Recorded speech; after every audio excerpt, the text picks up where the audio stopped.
আসসালামু আলাইকুম ব্যারিস্টার হাসান। ওয়ালাইকুম আসসালাম। আমরা সম্প্রতি দেখতে পারছি যে 10 ইয়ার্স রুট টু সেটেলমেন্টে ব্যাপক পরিবর্তন এসেছে। এই পরিবর্তনগুলো যদি আপনি বিস্তারিত আলোচনা করতেন।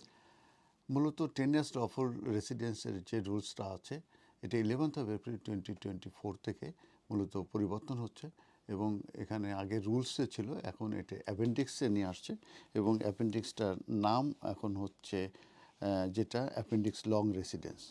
তো এটার ভিতরে চেঞ্জ যেটা আসছে, মেন চেঞ্জ যেটা আসছে সেটা হচ্ছে at the time of the application মূলত ওই অ্যাপ্লিকেন্টের should had 12 months current permission থাকতে হবে। তার মানে যখন সে অ্যাপ্লিকেশনটা করছে তার যদি প্রিসিডিং 12 মান্থে যাওয়া যায়, সেই 12 মান্থে তার কিন্তু পারমিশন থাকতে হবে। এটা হচ্ছে মেন একটা পরিবর্তন আসছে, আগে কিন্তু এটা ছিল না। এরপরে যেটা আসছে যে কিছু কিছু ভিসা কিংবা কিছু বেসিসে যারা এদেশে স্টে করবে সেই স্টে টাইমগুলো মূলত কাউন্ট হবে না। তার ভিতর প্রথম যেটা আসছে সেটা হচ্ছে যে শর্ট টার্ম স্টুডেন্ট যারা ইংলিশ ল্যাঙ্গুয়েজ করতে আসবে, ভিজিটর হিসাবে যদি কেউ এদেশে থেকে থাকে সেই টাইমটা কাউন্ট হবে না। এবং আদার গ্রান্টস লেস দ্যান 12 মান্থ, তার মানে কারোর লিভ পারমিশন যদি 12 মান্থের নিচে হয়ে থাকে সেটা কাউন্ট হবে না। এবং সিজনাল ওয়ার্কার যারা, তাদের যে এখানে স্টে পারমিশন সেগুলো মূলত কাউন্ট হবে না। আর আরেকটা জিনিস খেয়াল রাখতে হবে সেটা হচ্ছে যে অ্যাপ্লিকেন্টস যে কারেন্ট পারমিশন, এইটি মূলত গ্রান্টেড যদি হয়ে থাকে বিফোর 11th April 2024-এ, সেই ক্ষেত্রে কিন্তু এই নতুন যে আইন 11th April থেকে কার্যকর হচ্ছে সেটা তাদের জন্য অ্যাপ্লিকেবল হবে না। অতএব লাস্ট কারেন্ট পারমিশন যদি আফটার 11th April 2024-এর পরে হয়ে থাকে তাহলে কিন্তু তাদের জন্য মূলত এই নিউ যে লং রেসিডেন্স অ্যাপেন্ডিক্স এটাই মূলত কার্যকরী হবে। এখন আমি আসবো যে কোন কোন পিরিয়ডগুলো মূলত কার্যকরী এই 10 ইয়ার্স লফুল রেসিডেন্সের ক্ষেত্রে অ্যাপ্লিকেবল হবে। সেটা প্রথম হচ্ছে যে অ্যাপ্লিকেন্টের যে পারমিশন ছিল সেটা, এবং সেক্ষেত্রে এক্সেপশন যেগুলো আমি বলেছি, visitor, short term student, English language আর সিজনাল ওয়ার্কার কথা আমি বলেছি। এবং কেউ যদি এদেশে থাকে এবং তার যদি ইমিগ্রেশন কন্ট্রোল থেকে এক্সেমটেড হয়ে থাকে সেটাও কাউন্ট হবে।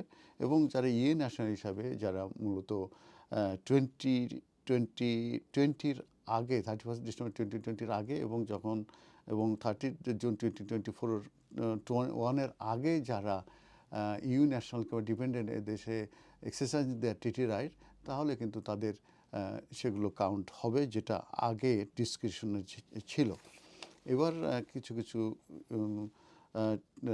ওভারস্টেইং টাইম আছে যেগুলো মূলত ব্রেক হয়ে যায়। তার ভিতরে রয়ে গেছে immigration bail, temporary admission, temporary release এবং 28 ডেজের যে গ্যাপ মূলত আগে ডিসরিগার্ড করা হতো সেটা 2016-এর আগে সেটা, এবং 2016-এর পরে যে 14 ডেজের যে ওভারস্টেটা ডিসরিগার্ড করা হতো সেগুলো মূলত এখন আর কাউন্ট করা হয় না। আর আরেকটা চেঞ্জ আসছে সেটা হচ্ছে যে অ্যাবসেন্স রিলেটেড।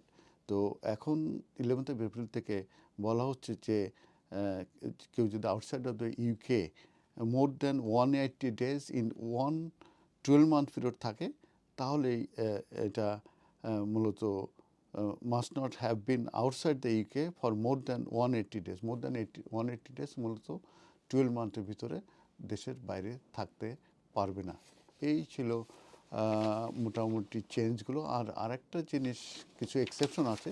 সেই এক্সেপশনের ভিতরে বলা হচ্ছে যে কেউ যদি কোনো অ্যাপ্লিকেন্ট যদি কোনো ইন্টারন্যাশনাল কোনো হিউম্যানিটেরিয়ান কিংবা এনভায়রনমেন্টাল ক্রাইসিসের জন্য যদি তারা অ্যাসিস্ট করতে দেশের বাইরে থাকে তাহলে কিন্তু সেটা অ্যাবসেন্স হিসাবে কাউন্ট হবে না। সেকেন্ড যেটা আসছে, যে কোনো travel disruption due to natural disaster কিংবা মিলিটারি কনফ্লিক্ট হয়ে থাকে কিংবা প্যান্ডামিক হয়ে থাকে, সেই অ্যাবসেন্টটাও কিন্তু কাউন্ট হবে না।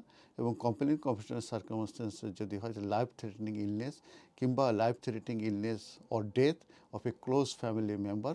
আর স্কিল ওয়ার্কাররা যদি কোনো রিসার্চের কাজে যদি তারা স্পন্সরের যদি অ্যাপ্রুভাল নিয়ে যেয়ে থাকে তাহলেও সেগুলো অ্যাবসেন্স হিসাবে কাউন্ট হবে না। ধন্যবাদ।